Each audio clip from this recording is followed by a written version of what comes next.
Oscar Bevis for the Stomping Ground, powered by Wow Hydrate and available on DAZN and sponsored by... Sponsored by who? Small Talk. Oh, okay.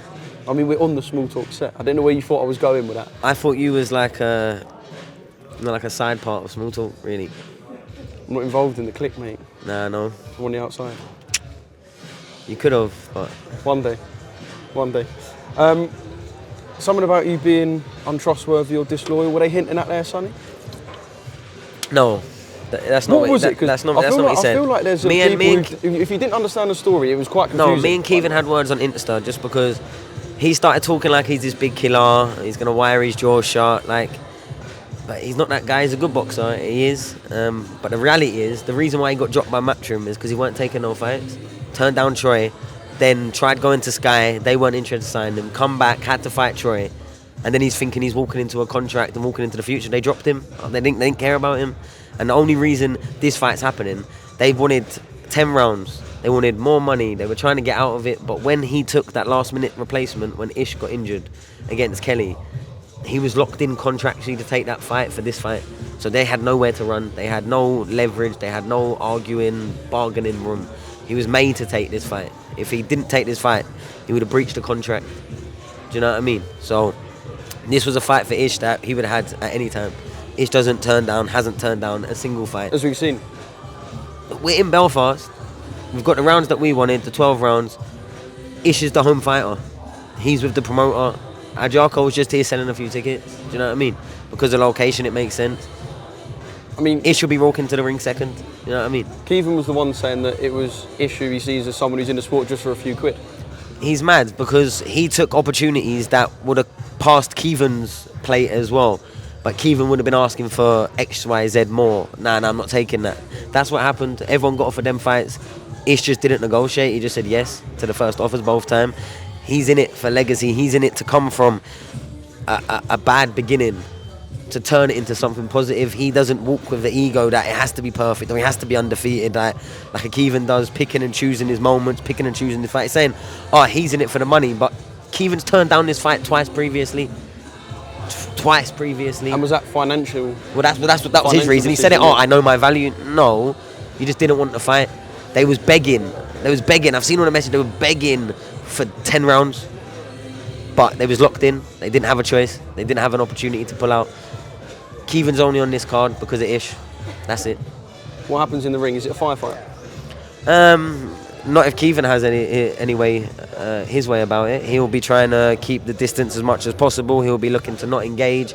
He'll be looking to steal rounds and nick rounds and flash bits of fast hands and heavy hands and then get off and hold and tie up. But yeah, if you locked both of them in a small room, only one man would come out, and that's the reality. So when Ish is looking down at him saying, no, Kevin, you're not cut from the same cloth, that is genuine. That is genuine because Kevin takes a clean shot in a fight, his eyes wide up, and he runs. And I don't know why he kept bringing my name into the press conference. I've not had this much of a shout out in fucking years. You're relevant, Sonny. Yeah, I'm getting some exposure, but I know I was getting encouraged to pick up the mic and sort of jump on, but that's not really my style. This is Ish's time, so he don't need me fighting his battles or fighting his corners. And I was buzzing with it, to be honest. That's what boxing's about. There should be a bit of needle. There should be animosity. You should be walking past each other, not liking each other. You're about to fight each other. I'm sure there'll be respect no matter which way it goes on Saturday night because you earn that off each other in the ring. And okay, even though things have said, I ain't got no problem. I nothing, Kevin. I have no real animosity. But when you speak loosely about my fighter, I'll defend my fighter. Do you know what I mean? And you know, he's saying about his friend. No.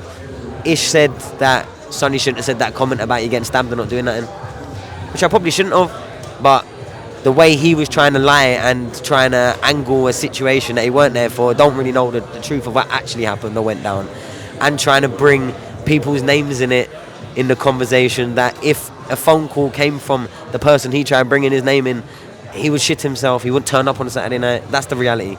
If a phone call rang and someone said, hey, you're not going to that show, he wouldn't go to that show on Saturday. He'd pull out straight away. So I just had to let him know about himself. We did. But then he stopped replying because he knew. He knew as soon as I told him. But yeah, buzzing for Ish. That was a great press conference. I thought overall, top to bottom, to be honest, I had a great time watching it. Obviously, we had our little bit on the corner. Ours is never going to have too much drama because we haven't got no opponents. But yeah, good press rifle. Yeah, mate, some really good, I guess, bits of emotion shown in the press conference. And if you weren't looking forward to Saturday night, you are now. I remember we sat in these exact chairs on the small talk set after the first time Lewis and Paddy went to battle. And it was very controversial. Built a storyline for the second fight. I feel like if you're asking people in the sport, the majority say that they're going to see the same thing. Paddy just needs a little bit more composure. But is it that simple? We don't know how much advantage he was getting from those tactics, the heads, the elbows. Like I said, if he was clean throughout the fight, that shot after the bell wouldn't have disqualified him. But for me and for many others watching, and obviously the referee, he was consistently using tactics that you can't use, in my opinion. But having said that, he was definitely dominant. He was definitely in control of the range. He was definitely in control of the action. So you would think that if Donovan just cleans up a bit and listens to the referee and the warnings that he's getting, rather than just sort of like just expecting the ref to...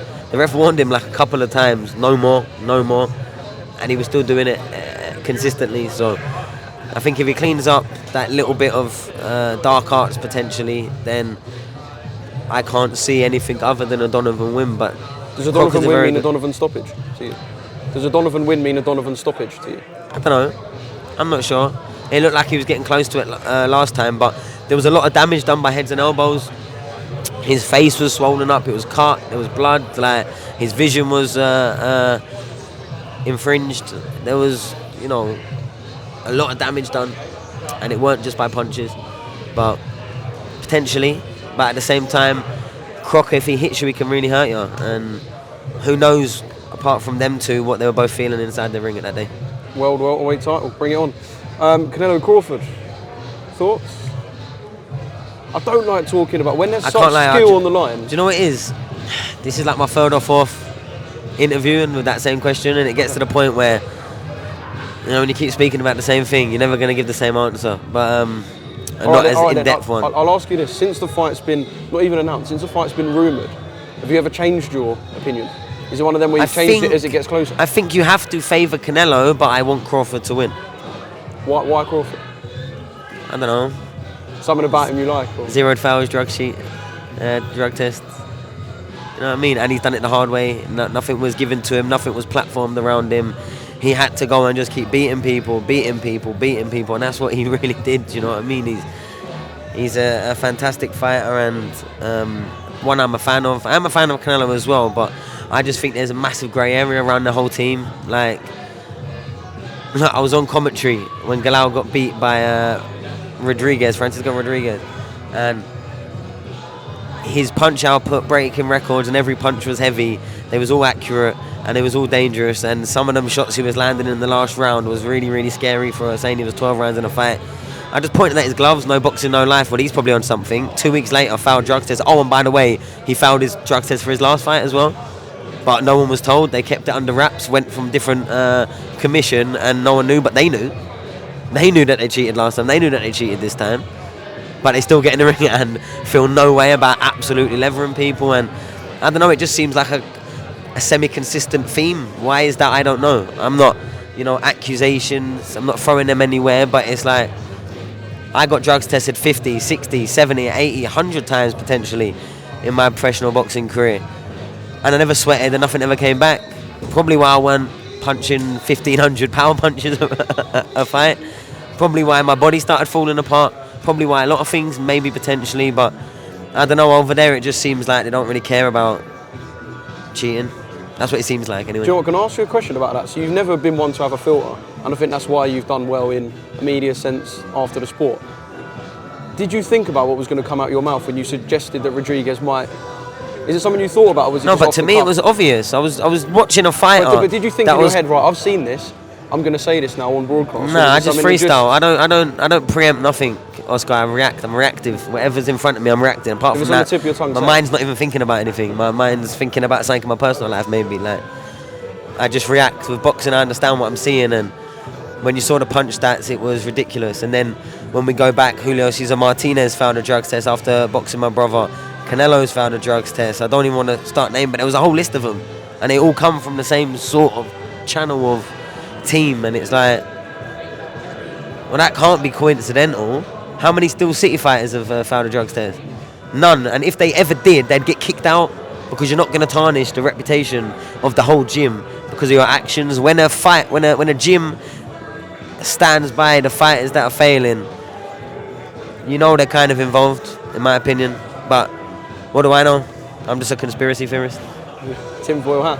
Do you know what you mentioned, Julio Cesar Martinez? Let's shout out Charlie, by the way, because he said quite emotionally to Charlie the other day, to Charlie Parsons, he said, I feel like I've overcome something there, fighting a Mexican, making weight, and he said it was hard to make weight. He felt like he overcome an obstacle, and when you think Martinez was, 5-6 years ago, it felt like it was perhaps a bit of relief, and he can kind of begin a new chapter. Is that something that you see? Yeah, he just needs to believe in himself, like properly, inherently believe in himself, not try and, answer the right way in interviews and that. Just he puts all the work in.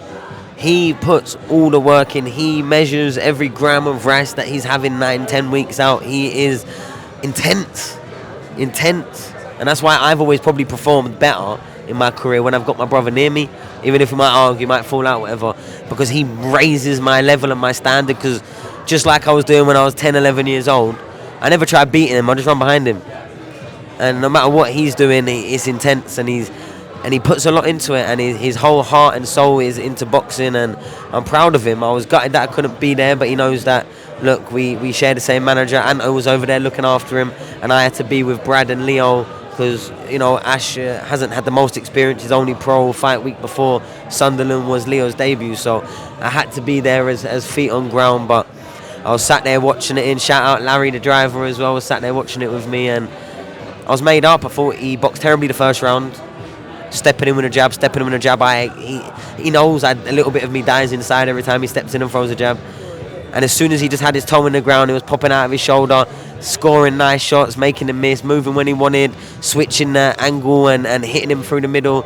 I thought it was a great performance, to be honest. Now, people think, oh, well, it wasn't the most exciting, I don't want a knockout, but that version of Charlie, Andrew Kane, when he beat Charlie in a split decision, a very close fight, I thought it was very close. Charlie went 3-4 rounds very passive. If he didn't do that to me, he's nailed on the winner of that fight. I thought he won the first 3 and I thought he won the last 3 in that fight, if I'm honest. But he's shown now in a couple of dangerous fights back-to-back that he can go 10, 12 rounds and take every single clean shot away from them. He can do it. But that's what made me so great. The reason why I got to where I got to was boxing that style. And my brother's probably better than me because deep down he's fitter than me, and deep down he is stronger than me, and deep down he has quicker hands. He's more athletic. He's always put the work in to be where I just kind of relied on my talent syndrome and my brain, you know what I mean? So I was always trying to make it as easy as possible in there, but he's kind of taken, we did a lot of work on working on this because, my brother's got the attributes to go all the way. He's been there before, but if anything, I think he's looking better than he ever has. I can see it, 2-time world champion. You mentioned the boys that you're with in Sunderland. Leo, mate. The excitement that people get from watching Leo be online in the arena is something else. Look, he done what he had to do, look better. Popular lads as well. Brad Casey and Leo Atang. 5 o'clock Brad Casey fought. There was 400 or 500 people in there all screaming and shouting Brad Casey. I've not really seen it for that 5 o'clock. It's usually half empty. Usually no one's in there. They filled up. Frank Smith was impressed, and I see videos of Brad in the gym. Looks like a beast. He is, like and they're young kids. I don't know what the water is like in York. I don't know what's going on over there. Yeah. Thank God Ash looks like me. Otherwise, we'd be doing some real question marks over that gym. But in all seriousness, they're young, good-looking, popular, and most importantly, nice lads. Have the best fight weeks with them already. I can't wait for the journey. Mate, them two and Adam Maka, as a trio, they complement each other. Yeah, and they bounce off each other. Personalities, but they bounce off each other, and it's funny because Adam's the one giving everyone the stick. You know what I mean? They could just pick him up and throw him over their shoulder. But nah, it's wicked. When you're a part of like the journey, and obviously I'm invested, but the people are nice.